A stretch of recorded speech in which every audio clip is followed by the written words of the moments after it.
सुबह से उठ कर के मैं कार्यकर्ताओं से कनेक्टेड हूँ।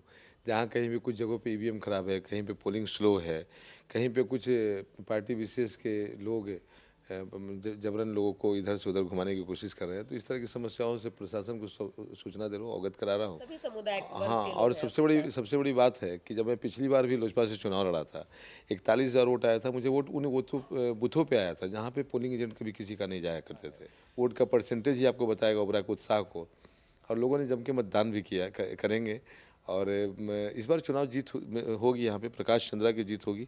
चिराग पाती नहीं की, सबके विकास के लिए काम किया। और 5 साल तक चुनाव हारने के बाद, जीतने के बाद तो प्रत्याशी दिखे ही नहीं राजद के, हारने के बाद बाकी लोग भी नहीं थे। लेकिन मैं लोगों के सुख दुख में साथ था। किसी के घर मृत्यु हुई, गरीब व्यक्ति है, उनका है श्राद्ध का सामान, किसी का छठ नहीं है, लोग छचरी के पुल से पार कर रहे हैं, नाव से पार कर रहे हैं। उन जगहों को पुल से कनेक्ट करना है। अभी भी लोग बताइए, जहाँ बिजली सब जगह पहुँच चुकी है, कहीं लोग जर्जर तार की समस्या से जूझ रहे हैं। इतना तेज़ रफ्तार से आगे बढ़ रहा है। हम तीसरी अर्थव्यवस्था बनने के करीब हैं। अब हमको रोड और नाली गाली के लिए सोचने की जरूरत नहीं है, ज़रूरत है कि समस्याओं के साथ कनेक्ट करने की। नमस्कार, आप न्यूज फाउंडेशन देख रहे हैं। मैं हूं आपके साथ वंदना। हमारे साथ अभी बात करने के लिए हैं एनडीए समर्थित उम्मीदवार डॉक्टर प्रकाश चंद्र। सबसे पहले स्वागत है आपका जी न्यूज जी, फाउंडेशन में। नमस्ते। आपके न्यूज फाउंडेशन के सभी व्यूअर्स को भी मेरी तरफ से प्रणाम। अच्छा, आपका आज का सुबह का रूटीन क्या रहा? क्योंकि आज मतदान हो रहे हैं आपके क्षेत्र में। सुबह में आपने अब तक के सुबह से बात क्या सुबह क्या किया सुबह है? सुबह से उठ कर के मैं कार्यकर्ताओं से कनेक्टेड हूँ। जहाँ कहीं भी कुछ जगहों पे ईवीएम खराब है, कहीं पे पोलिंग स्लो है, कहीं पे कुछ पार्टी विशेष के लोग जबरन लोगों को इधर से उधर घुमाने की कोशिश कर रहे हैं। तो इस तरह की समस्याओं से प्रशासन को सूचना दे रहा हूँ, अवगत करा रहा हूँ। और प्रशासन भी निष्पक्ष चुनाव कराने का प्रयास भरसक कर रहा है। निश्चित तौर पर हम ऐसा इसलिए कह रहे हैं क्योंकि न्यूज फाउंडेशन की टीम आज बिहार के 122 सीट पर जहां जहां विधानसभा चुनाव हो रहे हैं, पूरा उसका कवरेज करने में लगा हुआ है। इसी क्रम में हमारी गाड़ी जो थी वो ओबरा में पहुंची, तो ओबरा में हमने सोचा कि चलते हैं भाई, प्रकाश चंद्र जी से भी बात कर लेते हैं। अच्छा, ओबरा में ये बताया जाता है कि यहाँ यादवों का वर्चस्व रहा है, 11 बार यादव ही यहाँ जीतते आए हैं। इस बार ने एनडीए जो है अपना मास्टर स्ट्रोक लगाया और उस वैश्य समाज से उम्मीदवार के तौर पर मैदान में उतारा है। क्या माहौल है? नहीं, वैश्य समाज से नहीं उतारा।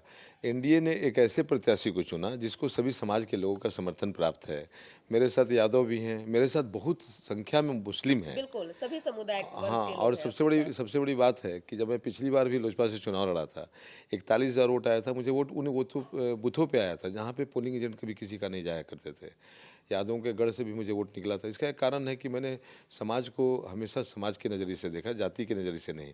बाकी के दल के लोग अपने कोर वोटरों को साधने में लगे रहते हैं, लेकिन चूंकि यादव बहुल क्षेत्र है तो निश्चित रूप से सबसे ज़्यादा काम यादवों को ही पड़ेगा।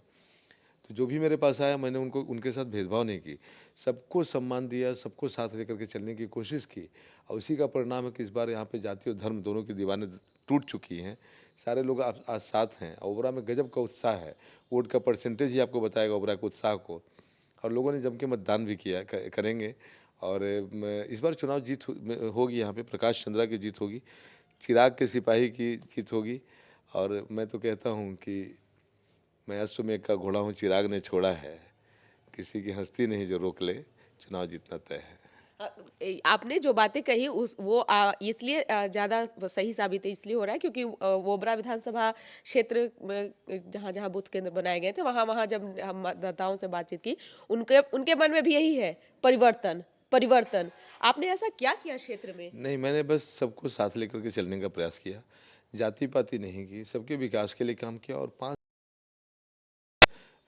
जीतने के बाद तो प्रत्याशी दिखे ही नहीं राजद के, हारने के बाद बाकी लोग भी नहीं थे। लेकिन मैं लोगों के सुख दुख में साथ था। किसी के घर मृत्यु हुई, गरीब व्यक्ति है, उनका है श्राद्ध का सामान, किसी का छत टपक रहा है तो तिरपाल लेके पहुंचा, किसी की आग लगी हुई तो यूटेंसिल्स, बर्तन, कपड़े इत्यादि लेके पहुंचे, किसी को भी कोई बीमार है तो उनको ले जा करके यहाँ से लेके दिल्ली एम्स तक दिखाया, किसी को दवा की ज़रूरत है तो उनकी मदद की, एम्बुलेंस अपने पैसे से चलाया, रक्तदान किया, 2600 यूनिट ब्लड डोनेट कराया मैंने इस क्षेत्र में। तो 2600 लोगों की जान बचाई, यानी कि 2600 परिवारों में मैंने खुशी को जाने से रोका। तो इस प्रकार से मैं लोगों को कनेक्ट रखा। और जब भी कुछ भी किया तो मैंने ये नहीं देखा ये मेरा वोटर है या नहीं है, इन्होंने मेरे लिए क्या किया है। आज भी बहुत सारे लोग जिनको मैंने हाईली ओबलाइज किया है, वो जाति के नाम पे दूसरे दल के लोगों के साथ हैं, मैं उनका बुरा नहीं मानता। मैं उनकी मानसिकता पे मुझे तरस आता है। लोग, मैं सोचता हूँ कि ईश्वर ने आपको मानव के तौर पे जन्म दिया, आप कीड़ा मकोड़ा होके आप जाति में बट के रह गए। आप जाति से ऊपर सोच नहीं पा रहे हैं। इस संकीर्ण मानसिकता से ओबरा को बाहर निकालना है और बहुत हद तक मैं निकालने में कामयाब हुआ हूँ। आगे भी ये अभियान चलता रहेगा। आगे भी जारी रहेगा। अच्छा, जब आप क्षेत्र में गए, जब आप पूरी तरीके से चुनावी मूड में थे, तो आपने क्या क्या चुनौती का सामना आपको करना पड़ा? क्या क्या समस्याएं आपको दिखी इस क्षेत्र में? समस्याएं, सड़कों की बहुत ज़बरदस्त समस्या है। जहाँ भी पुनपुन के नदी के तट पे जो बसा हुआ ओबरा क्षेत्र है, वहाँ पे पुल की समस्या है। गांव सड़कों से कटे हुए हैं। आज भी आज़ादी के 79 ईयर्स के बाद भी जनप्रतिनिधियों की उपेक्षा से, क्योंकि मुख्यमंत्री नीतीश कुमार जी बैठ के यहाँ से सब कुछ नहीं देख रहे हैं। अधिकारियों तक आपको अपनी समस्याओं को पहुँचाना होगा। अधिकारी सुदूर गाँव तक जाते नहीं हैं। लोग चचरी के पुल से पार कर रहे हैं, नाव से पार कर रहे हैं। उन जगहों को पुल से कनेक्ट करना है। अभी भी लोग बताइए, जहाँ बिजली सब जगह पहुँच चुकी है, कहीं लोग जर्जर तार की समस्या से जूझ रहे हैं। कारा रसूलबाग के लोगों का ये शिकायत था कि यहाँ पे 11,000 वोल्ट का तार है, वो जर्जर है, लोगों की जान जा सकती है। इन सब चीज़ों पर जनप्रतिनिधियों का ध्यान नहीं गया है और मैंने बगैर जनप्रतिनिधि चुने भी इन समस्याओं का जो मेरे पास आया है उसका निराकरण कराया। और मैंने देखा है कि अधिकारियों के साथ आप सकारात्मक काम और जनता से जुड़े हुए काम को लेके जाते हैं, वो भी बड़े सकारात्मक ढंग से लेते हैं और आपका काम करते हैं। उनका काफ़ी सहयोग मुझे पहले भी मिला है। लेकिन अगर आप सिर्फ अपनी योजना वितरण तक, योजना के चयन में जाति को ढूंढना, अपने पार्टी के लोगों को देखना, उसमें भी सबसे खास जो आपके लोग हैं, जो आपके इर्द गिर्द रहने वाले संवेदक हैं, इसके कारण विकास कहीं ना कहीं रुक जाता है। और मैं अगर चुनाव जीतता हूँ, जो मैं जीतना तय है, तो विकास को रफ्तार मिलेगा। जाति पाति से अलग विकास की गति पे और विकास पे ही विचार होगा। प्रकाश चंद्र जी भी विधायक नहीं है, लेकिन आपने जो जो बड़े बड़े आपके द्वारा जो काम किया गया है, उसमें मुख्य मुख्य कौन सी ऐसी चीजें हैं जो कि आपको आपको लगता है कि विधायक बनने हाँ, के बाद मैं में बता और दूं, भी हम उसमें आगे काम मैं कर बता सकते दूं, हैं? गैनी पंचायत, अरी गांव, प्योर यादों का गांव, वहाँ मुझे पोल से लोग पार करके लेके गए। उस समय राहुल रंजन डीएम हुआ करते थे। मैंने उनको इस समस्या से बताया। 34 लाख का पुल उनके अनुशंसा पे मिला। उसके बाद कजवा के लोगों ने मुझे फ़ोन किया, रोड खराब है। मैंने सौरभ जुरवाल जी डीएम हुआ करते थे, मैंने उन तक ये बात पहुंचाई। उन्होंने 13 किलोमीटर का रोड सैंक्शन कराया आरडब्ल्यूडी से। अभी लोग वहाँ तेज़ रफ्तार से गाड़ी चला के जा रहे हैं। अभी आपका एक गांव है मुख्तियारपुर, वहाँ के लोगों ने वोट बहिष्कार के लिए बैनर लगाया था चुनाव के घोषणा के 8 दिन पहले। मैंने माननीय मंत्री अशोक चौधरी जी से बात रखी। पहले मैंने एग्जीक्यूटिव और सुपरिटेंडेंट से बात किया। उन्होंने कहा कि 8 दिन में एमसीसी लगने वाला है, मॉडल कोड ऑफ कंडक्ट, अब नहीं हो सकता। मैंने मंत्री जी से बात की। नेक्स्ट डे सर्वे की टीम आई, तुरंत डीपीआर बना, तुरंत जमा हुआ, 13 करोड़ का रोड सैंक्शन हुआ। मंत्री आके उद्घाटन करके, शिलान्यास करके चले गए। आप बिहार के पास सब संसाधनों की कमी नहीं है। खासकर जीएसटी लागू होने के बाद किसी भी स्टेट के पास पैसे की कमी नहीं है। हिंदुस्तान हमारे आदरणीय प्रधानमंत्री नरेंद्र मोदी जी के द्वारा, चिराग जी के सहयोग से जो सरकार चल रही है उसके द्वारा इतना तेज़ रफ्तार से आगे बढ़ रहा है। हम तीसरी अर्थव्यवस्था बनने के करीब हैं। अब हमको रोड और नाली गाली के लिए सोचने की ज़रूरत नहीं है। ज़रूरत है कि समस्याओं के साथ कनेक्ट करने की। जनता और जनप्रतिनिधि के बीच, अधिकारी के बीच सेतु का काम, जनता और अधिकारी के बीच सेतु का काम जनप्रतिनिधि करते हैं।